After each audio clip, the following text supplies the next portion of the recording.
অধ্যকার রাত্রিকালীন শিবির সংঘ ধর্মসভায় উপস্থিত অনুপস্থিত সকলের প্রতি রইল শিবিরের সম্ভাষণ।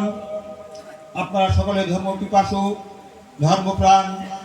গীতায় শ্রী ভগবান বলেছেন, মচ্চিত্তা বদ্গত প্রাণা বোধয়ন্ত পরস্পরম কথয়ন্তর্চ মাগ নিত্যং তুষ্যন্তি চ রমন্তি চ। আমাতে অর্পিত মন, আমাতে অর্পিত প্রাণ, এই সকল ভক্তগণ পরস্পরকে আমারই গুণকথা আলাপ আলোচনা করে অপার আনন্দ লাভ করে থাকে। আমি গুরু ভগবানের অভয় চরণে আপনাদের পরমাগতি প্রার্থনা করে সংক্ষিপ্ত আলোচনা আসছি। আমরা গানের মধ্যে শুনতে পেলাম যে গুরু ভগবানের সেই প্রার্থনার কথা বলেছেন। এবার সেই দিকে লক্ষ্য রেখেই গুরু ভগবানের বাণী উচ্চারণ করছি, পুনরাবৃত্তি করছি গুরু ভগবানের অমোঘ বাণী। গুরু ভগবান বলেছেন, শ্রীগুরু সংঘ প্রকৃতপক্ষেই অক্ষয় বট। যাহারা এই অক্ষয় বটার আশ্রয় গ্রহণ করিবে, কোন দাবানলের উত্তাপী তাহাদের শরীরে স্পর্শ করিতে পারিবে না। শ্রীগুরু সঙ্গে আত্মসমর্পণ করিয়া যাহারা থাকিতে পারিবে, শত বিপদাপদেও তাহাদের কিছুই করিতে পারিবে না। তাহাদের জন্য চিন্তা ভাবনা যা কিছু করিতে হয় তাহা সর্বদাই আমি করিব। বৎসগণ, করুণাময় শ্রী ভগবান জীবের কল্যাণার্থে এবারে আমাকে এখানে পাঠাইয়াছেন। এবার আমি তোমাদের কাউকে ভুলিয়া যাইতে আসি নাই, কাহাকেও ঠকাইতে আসি নাই। তোমাদের জঠর যন্ত্রণা হইতে উদ্ধার করিবার জন্য তাহার প্রেরিত হইয়া এবারে তোমাদের দ্বারে দ্বারে আসিয়াছি। আমাকে চিনো, আমাকে জানো, আমাকে বুঝো। আমি দ্বারে দ্বারে ঘুরিলাম, কেহই আমাকে চিনিলে না। যে হাতে কাজ করে, পায়ে হাঁটে, মুখে কথা বলে, তাকে যদি চিনতে না পারো, ভগবানকে চিনবে কেমন করে?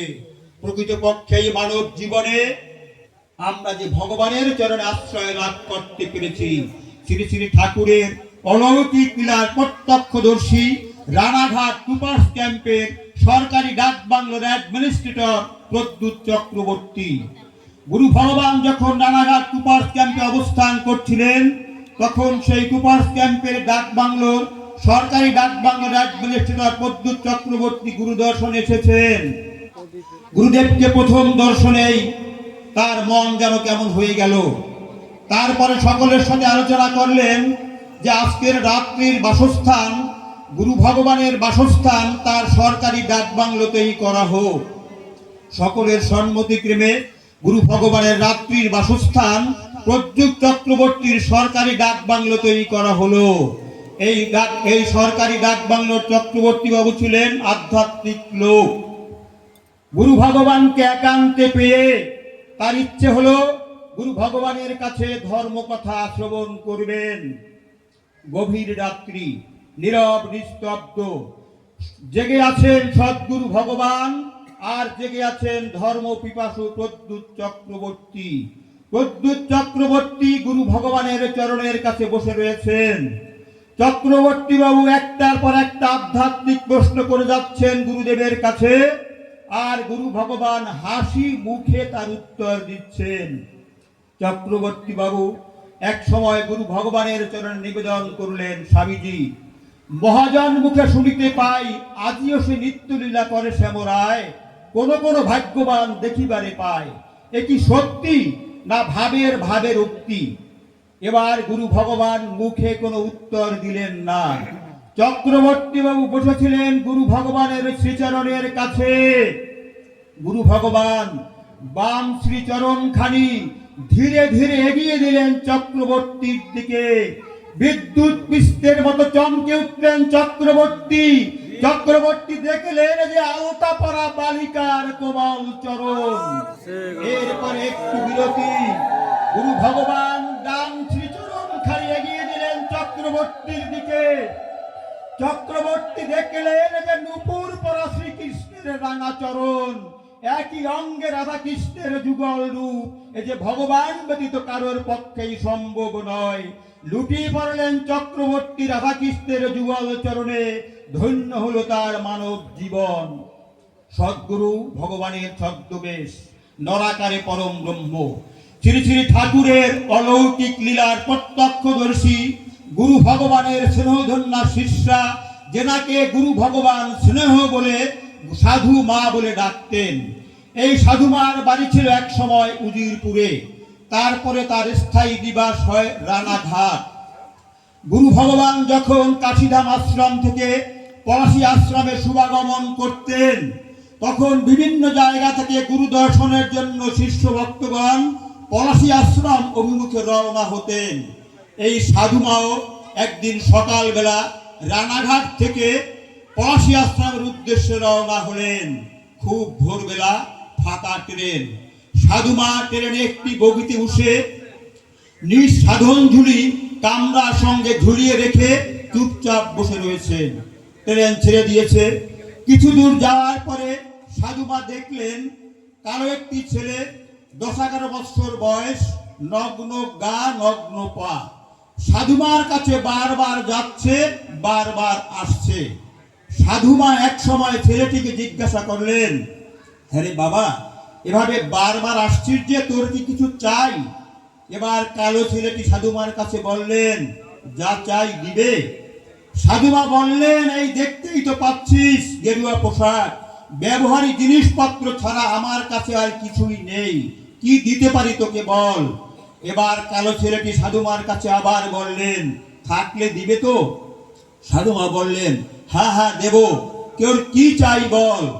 এবার কালো ছেলেটি সাধুমার কানের কাছে মুখ নিয়ে বললেন, তোমার গলায় যেটি আছে সেটি আমার চাই। তারপরে বললেন, কাপড় দিয়ে ঢেকে দিও। বিস্ময় বিস্ফোরিত নেত্রে সাধুমা তাকিয়ে রইলেন ছেলেটির দিকে। কে এই ছেলেটি? সাধুমার গলায় ছিল তার স্বামীর দেয়া 4.5 ভরি ওজনের স্বর্ণের মোটর দানার হার, কাপড় দিয়ে ঢাকা। কি করে দেখলো এই ছেলেটি? সাধুমা মনে মনে চিন্তা করলেন, এই গেরুয়া পোশাকে ওকে যখন কথা দিয়েছি, দিতেই হবে। সাধুমা হারখানা খুলে কাপড় দিয়ে ঢেকে ছেলেটির হাতে তুলে দিয়ে হাতখানা ঝেড়ে ফেললেন।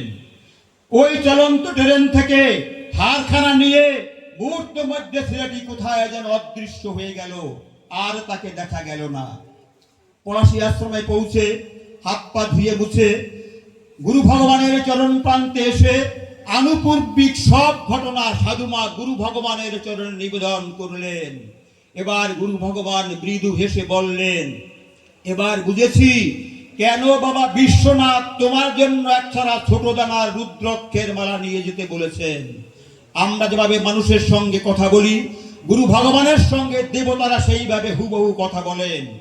কাঠিতে বসে গুরু ভগবানকে আদেশ করেছেন, বাবা বিশ্বনাথ তোমার সাধুমার জন্য একছাড়া ছোট দানার রুদ্রাক্ষের মালা নিয়ে যাও। সাধুমার কথা শুনে গুরু ভগবান সেই কথাটি সাধুমাকে বললেন, এবার বুঝেছি কেন বাবা বিশ্বনাথ তোমার জন্য একছাড়া ছোট দানার রুদ্রাক্ষের মালা নিয়ে যেতে বলেছেন। এই কথা বলে সাধন ঝুলি থেকে একছাড়া ছোট দানার রুদ্রাক্ষের মালা তুলে সাধুমার হাতে দিয়ে বললেন, এই নাও, এখন থেকে এই রুদ্রাক্ষের মালা ব্যবহার করবে, তাছাড়া গেরুয়া পোশাকধারীদের অলংকারে মানায় না। সাধুমা বললেন, বাবা আমি তো শখের জন্য ব্যবহার করছিলাম না, ভেবেছি কোথাও পথে ঘাটে মারা গেলে এই হারের পরিবর্তে হয়তো দেহটিকে কেউ সৎকার করবে। এখন যখন আপনার চরণে আশ্রয় পেয়েছি, তখন আর চিন্তা কিসের। গুরু শিষ্যা গুরু গৃহে বসে এই কথাবার্তা হচ্ছিল।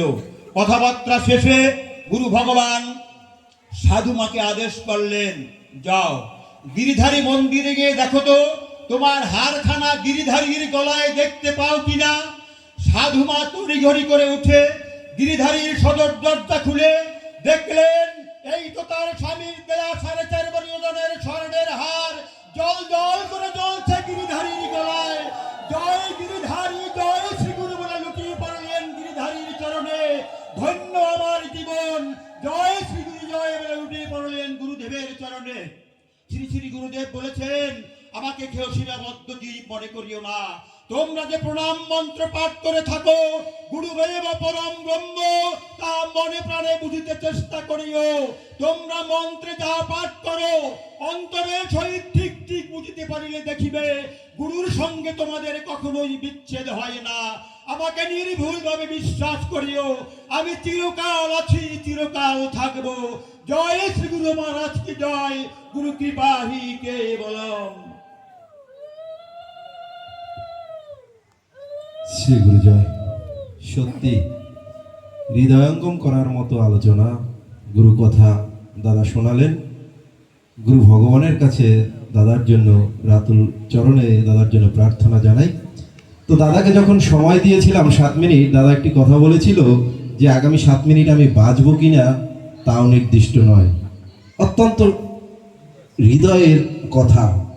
আজ আমরা সঙ্গ করে যার যার গন্তব্যে ফিরে যাব, বাড়ি ফিরে যাব, ঘুমিয়ে পড়ব। যদি কালকে সকালে আমাদের ঘুম ভাঙে তো সকাল, আর যদি ঘুম না ভাঙে তাহলে পরকাল।